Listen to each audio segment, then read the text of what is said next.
The Grand Assembly Chamber was the largest structure ever built by any species in the known galaxy. It floated in orbit around the neutral world of Prime, a massive ring of metal and glass that could hold representatives from over 200 species. Today, every seat was filled. Today, the Galactic Council would vote on humanity's future. Ambassador Daniel Carter stood at the human delegation's platform and watched the alien faces around him. Some looked bored, others looked annoyed.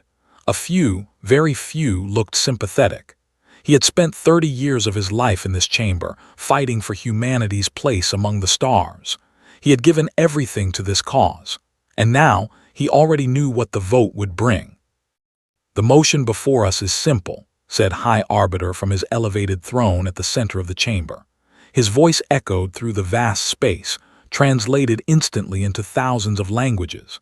He was a tall creature with skin and 4 arms, and he spoke with the casual arrogance of someone who had never been told no. "After 300 standard years of probationary membership, the human species requests full status within the Galactic Council. We shall now vote." Daniel felt Captain Laura Mitchell step closer behind him. She commanded the small fleet of human ships that protected the diplomatic mission. She was a soldier, not a politician, but she understood what was happening. "They're going to reject us again," she whispered. "I know," Daniel replied softly, "but watch what happens next." The holographic display above the chamber lit up as species cast their votes. Green lights for yes, red lights for no. Daniel watched the colors spread across the display like a disease.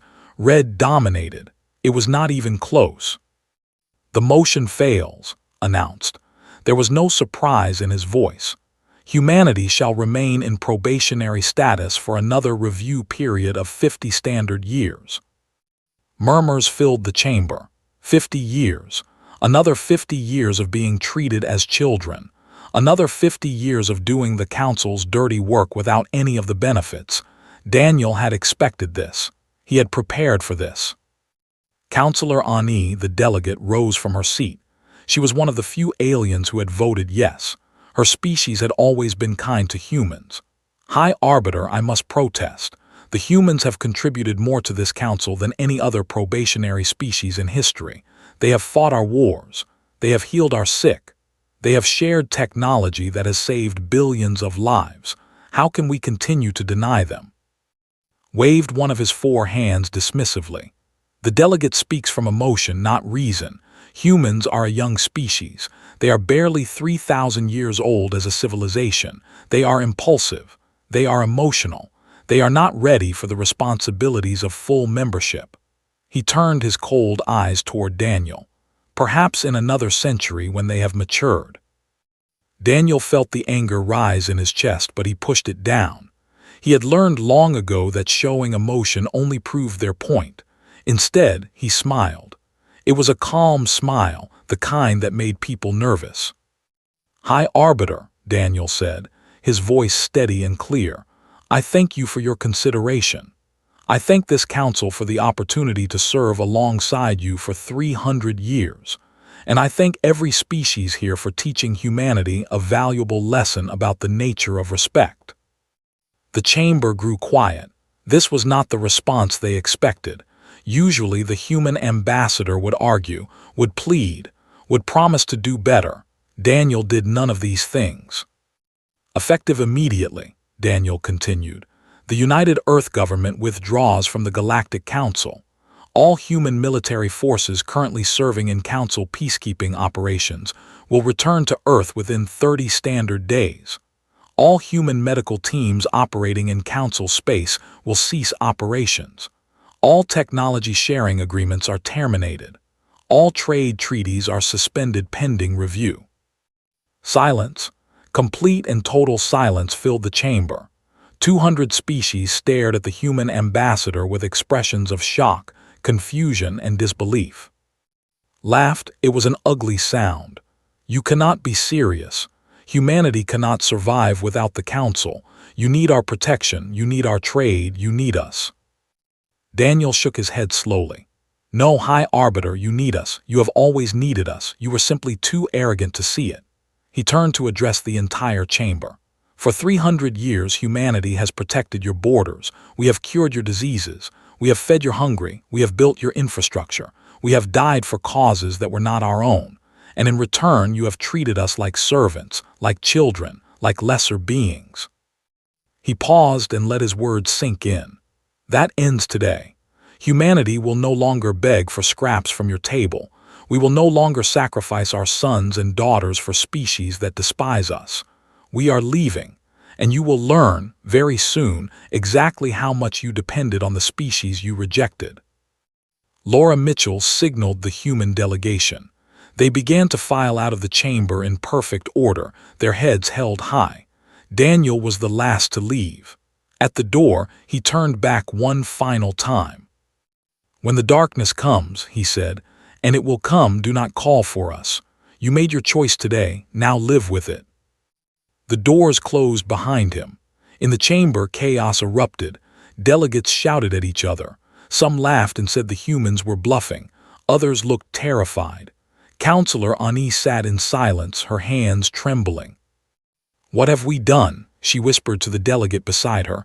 "What have we done?" Outside, Daniel and Laura walked toward their shuttle. The corridor was empty and quiet. Laura looked at her ambassador with concern. "Do you think they understand?" she asked. Daniel sighed. "Not yet, but they will. Give it 3 months. When the pirates start raiding their trade routes and they have no one to stop them. When plagues spread and they have no one to cure them. When their enemies see weakness and attack, then they will understand." "And what do we do until then?" "We go home," Daniel said. "We protect our own, we watch and we wait." The shuttle lifted off from the station and joined the small fleet of human ships waiting outside. One by one, the vessels turned toward the distant light of Earth's sun. One by one, they jumped into hyperspace and vanished. In the Grand Assembly Chamber, High Arbiter called for order, but no one listened. The universe had shifted. Something fundamental had changed. And deep in their hearts, every species present knew that the galaxy would never be the same. The humans were gone, and the trembling was about to begin. 3 months had passed since humanity left the Galactic Council, and the galaxy was burning. Admiral Brooks stood on the observation deck of the human defense station orbiting Mars. Before him, a massive holographic display showed the current state of Council space. Red markers indicated conflict zones. There were so many red markers that some areas looked like solid blocks of crimson. "Report," he said to his aide. 3 new border wars started this week, sir. The Nth are fighting over the system. They have attacked 2 colonies, and the Dominion has conquered another independent world." The aide paused. "Also, the plague on the has spread to their colony worlds. Current death toll is estimated at 400 million. Closed his eyes. 400 million dead, and it was a disease that human doctors could cure in a matter of weeks. Dr. Cole had developed the treatment years ago when she led the Council Relief Corps. Now she sat in her laboratory on Earth, watching helplessly as an entire species died. "Any requests for assistance?" asked. 17 today, sir. They are begging for medical help. The Trade Minister has offered us exclusive mining rights to 3 systems if we protect their shipping lanes, and the government has requested a meeting to discuss defensive alliance. What did Earth Command say? Same as always, sir. We observe, we do not intervene. Nodded slowly. It was the right decision. He knew that. Humanity had given everything to the Council for 300 years, and the Council had given them nothing but contempt in return. Let them learn what life was like without human sacrifice. But knowing it was right did not make it easier. Every death weighed on him. Every burning colony. Every refugee ship that floated through space with nowhere to go. He could stop all of it. The human fleet was the most powerful force in the galaxy, but power meant nothing if you used it to serve those who despised you. Far across the galaxy, Trade Minister of the Consortium stared at economic reports that made no sense. Everything was collapsing. Trade volume had dropped by 60%. Pirate attacks had increased by 300%. Prices for basic goods had tripled. "How is this possible?" he demanded of his advisors. We controlled galactic trade for 1,000 years before the humans even discovered fire." His chief economist spoke carefully. "Minister, the humans protected 70% of our major trade routes. They did it for free as part of their council duties. Without them, pirates have taken control of key passages. Ships are afraid to travel. Commerce has stopped. Then hire mercenaries to protect the routes." "We tried, Minister. Mercenaries cost money, lots of money, and they are not as effective as human forces. 3 mercenary fleets have been destroyed by pirates this month alone." Slammed his fist on the table. "This is impossible. The humans were a minor species, probationary members. How could we have become so dependent on them?" No one answered. No one wanted to say what everyone was thinking. The Council had used humanity like a tool for 300 years. They had taken everything humans offered and given nothing in return. And now that the tool was gone, they realized it had been holding everything together. Children were dying. The plague had started in the capital city and spread faster than anyone expected. Hospitals were overwhelmed. Medicine was running out. And the cure that existed on Earth might as well have been on the other side of the universe. Dr. Cole watched the news reports in her office and wept. She had friends on Prime. She had trained doctors there. She had celebrated when they controlled their first outbreak together. Now those same doctors were working themselves to death trying to save their people, and she could not help them. Her assistant knocked on the door.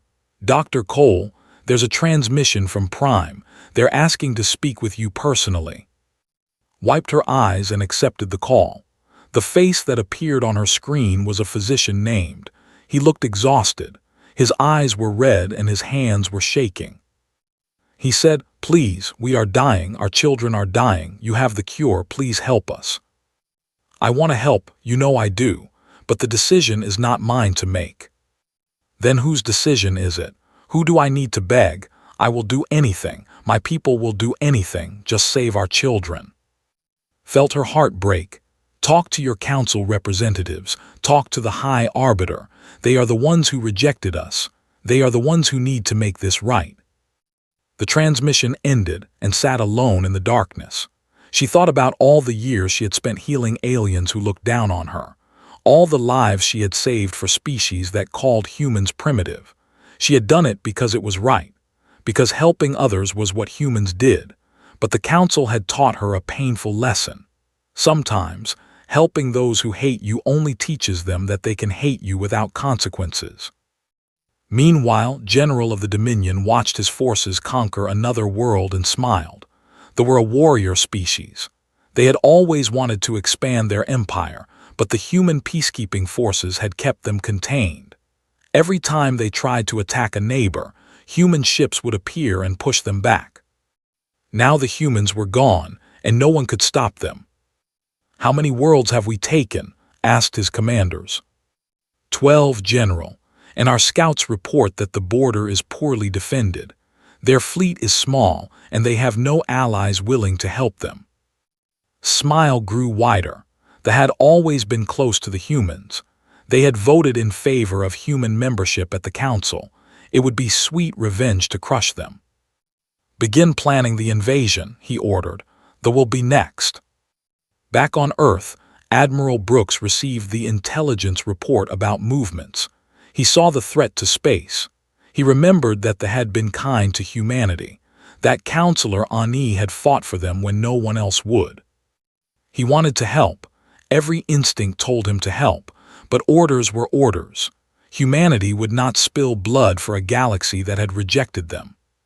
"Continue observation," he told his aide, "nothing more."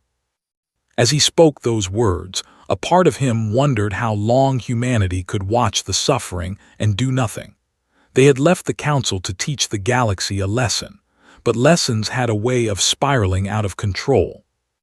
The trembling had begun, and it was growing stronger every day. 6 months after humanity departed the Galactic Council, the burned. Warships filled the sky, raining fire upon cities that had stood for 10,000 years. Counselor Ani stood in the command center of the last evacuation ship and watched her world die. "How many did we save?" she asked her aide. "Approximately 2 million, Counselor, out of 8 billion. 2 million, such a small number, such a terrible failure." Ani had spent weeks begging the council for help. She had called in every favor. She had offered everything her people had. And no one came. No one could come. The species that might have helped were fighting their own wars. The species that had the power to stop the simply did not care. "Set course for Earth," Ani ordered. Her captain looked at her with surprise. "Earth, Counselor, the humans have closed their borders. They are not accepting refugees." "They will accept me. I must speak with them. It is our only hope." The evacuation fleet limped through space toward human territory. Behind them, the Dominion celebrated another conquest. General stood on the balcony of the Capitol Palace and broadcast his victory to the galaxy. "Let this be a lesson," he declared. "The weak will be conquered, the strong will rule, and no one will stop the Dominion." On Earth, President received word of the fleet approaching human space. She sat in her office and read the reports with a heavy heart. They had been good to humanity. Ani had fought for them when no one else would. And now her people were scattered refugees. They're conquered by monsters. "What are your orders, Madam President?" her chief of staff asked. Thought for a long moment. "Let them through. Grant Counselor Ani asylum, but no military intervention, not yet." The military commanders are asking how much longer we can watch this happen. "As long as it takes. The galaxy needs to learn this lesson completely. Half measures will only delay the inevitable." The fleet crossed into human space without incident. Border patrol ships escorted them to a refugee station near Saturn. Ani was transported to Earth, where President met her personally at the landing pad. Ani stepped off the shuttle and fell to her knees before the human leader. "President, I beg you, help my people, help the galaxy, everything is falling apart." Helped her stand. "Come inside, Counselor, we have much to discuss." They walked through the halls of the presidential residence. Ani looked at the simple beauty of human architecture. She saw pictures of Earth's history on the walls, wars and peace, suffering and triumph. Humans had faced so much hardship to reach the stars, and they had done it without anyone's help. "Your world is beautiful," Ani said. "It is our home," replied. "We have defended it for thousands of years. We will defend it for thousands more." They sat in a private meeting room and Ani told the president everything. The council had collapsed. Species were blaming each other for the chaos. Old alliances had broken. 3 more wars had started in the past month. The Dominion grew stronger with every conquest. And High Arbiter asked. Ani's face twisted with disgust. He hides in his palace, surrounded by guards. His own species has turned against him. They blame him for driving the humans away. He sent me a message before my world fell. He wanted me to deliver it to you. She handed over a data chip, inserted it into a reader, and his face appeared on the screen. He looked old, broken. The arrogance was gone from his eyes, replaced by fear.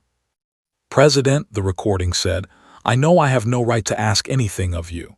I know I treated your species with contempt for decades, but I beg you, please help us. The galaxy is dying.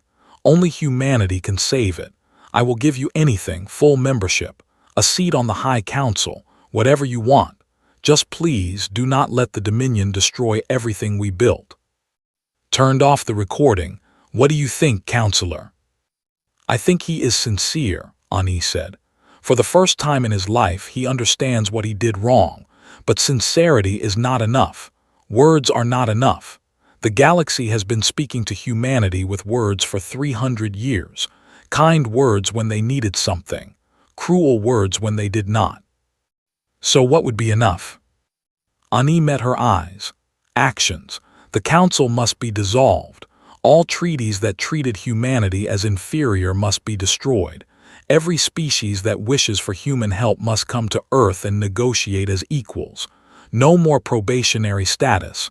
No more waiting. Full respect or nothing. Nodded slowly. You understand us well, counselor. I have watched your species for my entire career. I have seen how you treated those weaker than you with kindness. I have seen how you fought for those who could not fight for themselves. And I have seen how the council repaid your kindness with insults. She paused. Humanity is the best of us. The council was too blind to see it. Far away, Fleet Commander Shaw received an alert at his station orbiting Neptune.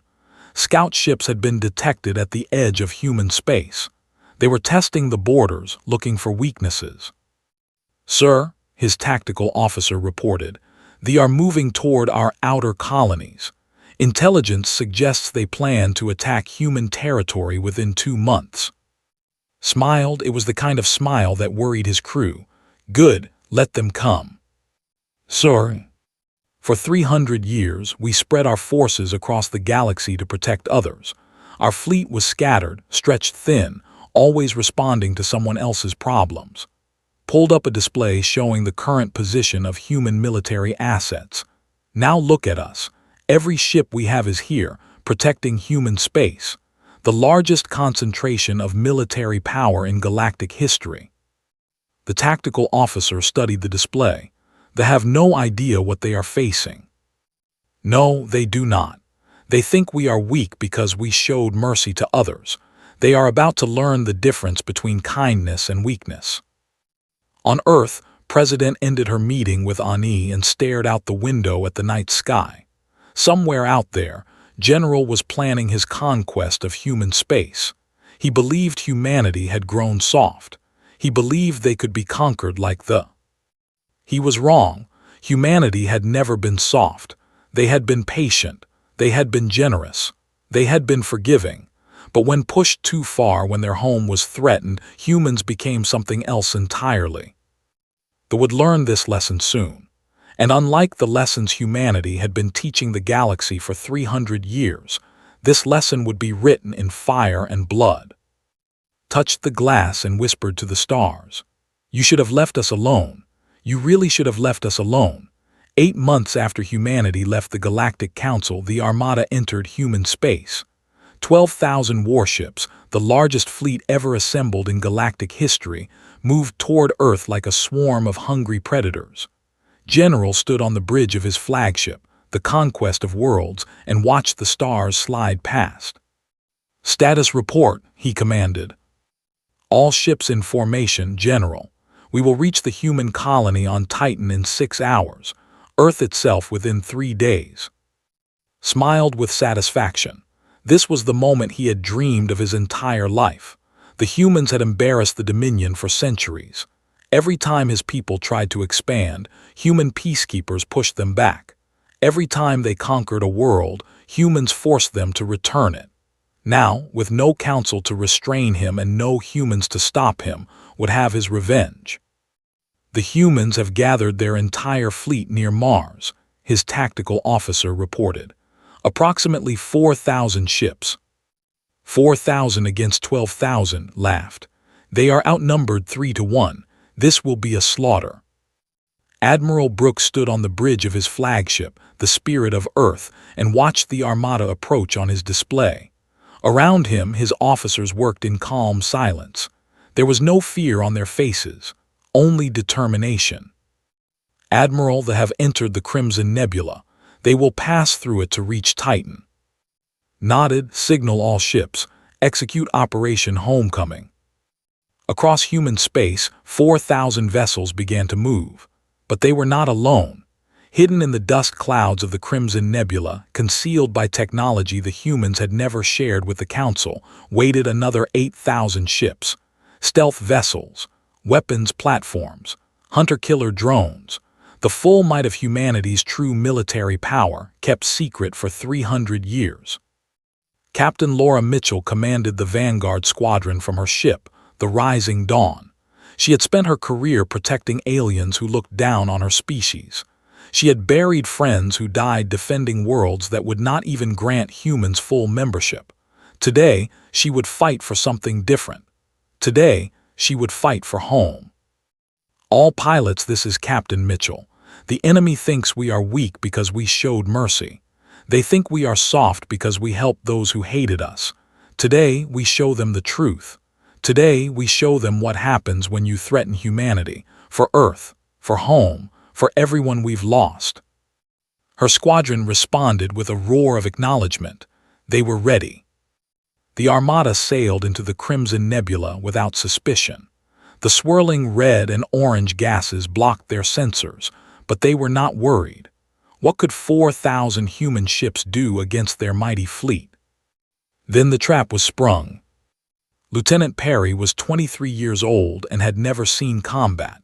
He flew a small fighter craft in Captain Mitchell's squadron, and his hands trembled on the controls as the order came through. All fighters and engage. Pressed the button that deactivated his stealth field. Around him, thousands of human ships appeared from nowhere. One moment, they faced 4,000 enemies. The next moment, they faced 12,000, surrounding them on all sides. The Battle of the Crimson Nebula began with thunder. Human weapons tore through shields like paper. The technology gap was enormous. For 3 centuries, humans had pretended to be a minor species with modest capabilities. They had hidden their true advances, shared only basic technology with the Council, and let everyone believe they were weak. Now the truth was revealed. Dove toward a cruiser, his weapons blazing. He watched his shots punch through the enemy hull and saw the ship break apart. His first kill. His hands stopped shaking. Fear became focus, and focus became deadly precision. All squadrons pushed toward the flagship, Captain Mitchell ordered. We end this today. On the conquest of worlds, General watched in horror as his fleet was destroyed around him. Ships that should have been invincible exploded in seconds. Formations that should have crushed the enemy scattered like frightened animals. This was not possible. This could not be happening. How? He screamed at his officers. How do they have this technology? How do they have so many ships? No one could answer. No one had known. The humans had fooled everyone, playing the role of the humble servant while building the most powerful military force in galactic history. Captain Mitchell led her strike team toward the flagship. They cut through the escorts like wolves through sheep. When they reached the conquest of worlds, they did not simply attack. They boarded. Human marines flooded through the corridors of the enemy ship. Warriors who had conquered dozens of worlds fell before them. These humans did not fight like peacekeepers. They fought like predators, like demons, like something ancient and terrible that had been unleashed after centuries of restraint. General tried to flee to an escape pod, but Laura Mitchell found him first. She stood in his path, her weapon raised, her eyes cold. General, she said, on behalf of humanity, I accept your surrender. Looked at the destruction visible through the windows. His fleet was gone, 12,000 ships reduced to debris in less than 4 hours. How? He whispered. How did you do this? We were never weak, Laura replied. We were patient. We were holding back. We were protecting species that did not deserve our protection and fighting wars that were not our own. But you made a mistake, General. You threatened our home, and now you understand what humanity truly is. Fell to his knees. The greatest conqueror in history, broken by a species he had thought inferior. Lieutenant Perry landed his fighter on the spirit of Earth as the battle ended. He had survived. More than that, he had helped win the greatest victory in human history. Around him, pilots cheered and embraced. The threat to humanity was over. Admiral Brooks watched the battlefield clear and opened a communication channel to the entire galaxy. His message was broadcast to every world, every station, every ship with a receiver. This is Admiral Brooks of the United Earth Defense Force. The invasion has been defeated. Their fleet is destroyed. Their general is our prisoner. Let this serve as a message to anyone who might consider threatening humanity in the future." He paused, letting his words sink in across 1,000 worlds. "We never wanted war, we never wanted power. For 300 years we asked only for respect, for equality, for a seat at the table we helped build. You refused us, you mocked us, you used us, and when we left you thought we were weak." His voice hardened. "We are not weak, we have never been weak. We simply chose to be kind. We chose to help those who needed help even when they did not deserve it. But kindness is not weakness, mercy is not cowardice, and patience has its limits." The message ended. Across the galaxy, species who had dismissed humanity stared at their screens in stunned silence. The humans had been holding back. All along, they had been holding back. And now everyone knew the truth. The day humanity departed the Galactic Council was not the day they became vulnerable. It was the day they became free. Free to show the universe exactly what they were capable of. The trembling had reached its peak, and the galaxy would never forget. 1 year had passed since humanity left the Galactic Council. The old order was gone. The chamber on Prime stood empty, its lights dark, its seats abandoned. The institution that had ruled the galaxy for thousands of years had collapsed under the weight of its own arrogance. In its place, something new was being born. Ambassador Daniel Carter stood in the Great Hall of the new Geneva complex on Earth. This building had been constructed in just 6 months to serve as the headquarters of a new galactic government. Through the massive windows, he could see ships from over 60 species orbiting above, waiting for permission to land. They had come to negotiate, to apologize, to beg. President entered the hall and stood beside him. "Are you ready for this?" she asked. Daniel smiled. "I have been ready for 30 years. The first delegation arrived within the hour. The trade minister approached with his head bowed, a gesture of submission that would have been unthinkable a year ago. "President, Ambassador Carter said, the consortium formally requests admission to the new Galactic Alliance. We accept all of humanity's conditions without modification. We recognize human equality. We acknowledge our past failures. We ask only for the opportunity to build a better future." Nodded, "The application is accepted. You will have a seat at our table, Minister, an equal seat." His eyes filled with tears. "Thank you, we do not deserve your mercy." "Everyone deserves a second chance," replied. "That is what humanity believes. We just needed you to believe it too." Throughout the day, more delegations arrived. Species that had voted against human membership now signed treaties that placed humanity at the center of galactic civilization. Medical agreements were signed that would allow human doctors to serve across the galaxy again. Trade routes would be protected by joint fleets with human commanders. Technology would be shared freely, with humans leading research initiatives. But not everyone came willingly. Some species still harbored resentment. Some still believed humanity had overreacted, had been too harsh, had punished the innocent along with the guilty. These objections were heard, documented, and then set aside. The galaxy had chosen its path 300 years ago. Now it would walk a new one. Counselor Ani worked alongside human diplomats as a special advisor. Her people remained refugees. They're still occupied by forces, but hope had returned to their eyes. The new Galactic Alliance had already voted to liberate Prime. Human ships would lead the operation. "I never thought I would see this day," Ani told Daniel during a quiet moment between meetings. "The galaxy united under human leadership. A year ago they called you children. Now they follow your guidance." "We did not want to lead," Daniel said. "We only wanted equality. But when you spend 300 years serving others, you learn a few things about how to run things better." Ani smiled. "Perhaps that is why you deserve to lead. You never wanted power, you only wanted justice." The most difficult meeting came near the end of the day. Former High Arbiter had traveled to Earth personally, against the advice of his security team. His own species had stripped him of his title and authority. He was now just an ordinary citizen, carrying the shame of his failures. Met him in a private chamber, away from the crowds and cameras. Knelt before her, his 4 arms spread wide in the traditional gesture of complete surrender. "I have no right to ask for your forgiveness," he said. "I spent my entire career treating your species as inferior. I laughed when you asked for equality.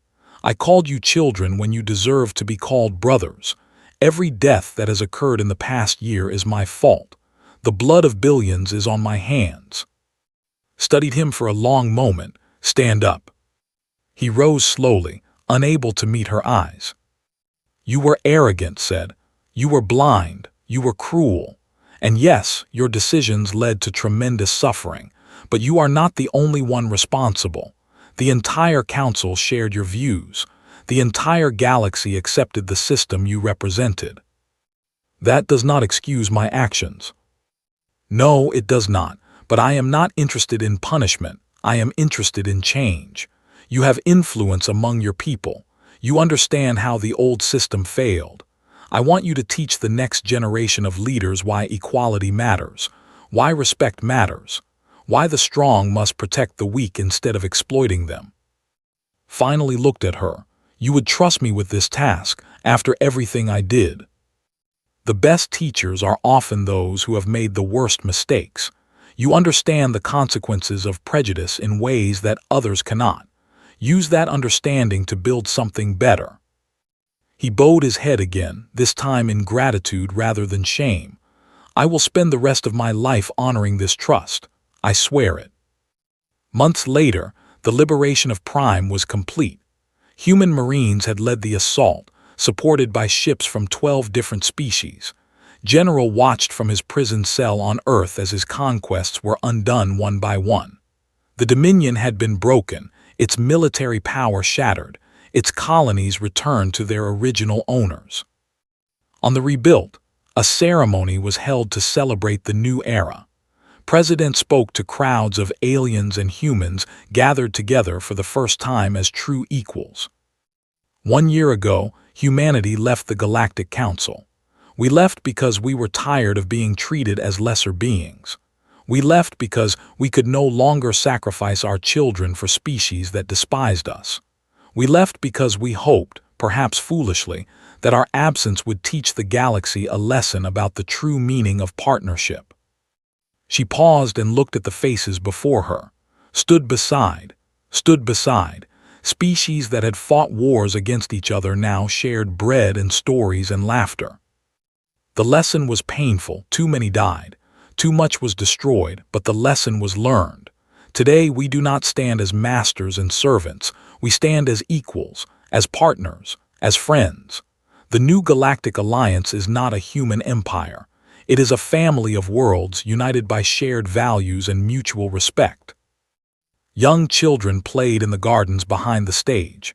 Cubs chased human toddlers around fountains that humans had helped rebuild. Children showed human children how to play their traditional games. The old hatred was melting away, replaced by curiosity and friendship. Ambassador Daniel Carter watched the scene and felt peace settle into his heart. 30 years he had fought for this moment. 30 years of insults and rejection and patience. Now it was over. Humanity had found its place among the stars, not as servants, not as masters, but as leaders who led through example rather than force. Counselor Ani appeared beside him. "What are you thinking, old friend?" "I am thinking about what comes next. The hard work is not over. Building something new is always harder than tearing something old down." "True, but for the first time in my life I believe we can do it, because we have humanity to guide us." Daniel smiled. "We are not guides, counselor, we are partners, and partners walk together." Above them the stars shone brightly. The universe no longer trembled with fear and chaos. It trembled with possibility, with hope, with the promise of a future where all species could live and grow and explore together. The day humanity departed the Galactic Council was the day the universe trembled. But what followed was not destruction. It was rebirth. And in that rebirth, The galaxy finally understood what humanity had been trying to show them all along. True strength is not found in power or conquest. True strength is found in the courage to offer kindness to those who do not deserve it, and the wisdom to know when kindness must be earned. Humanity had offered kindness for 300 years. Now kindness would be offered in return, and the galaxy would be better for it.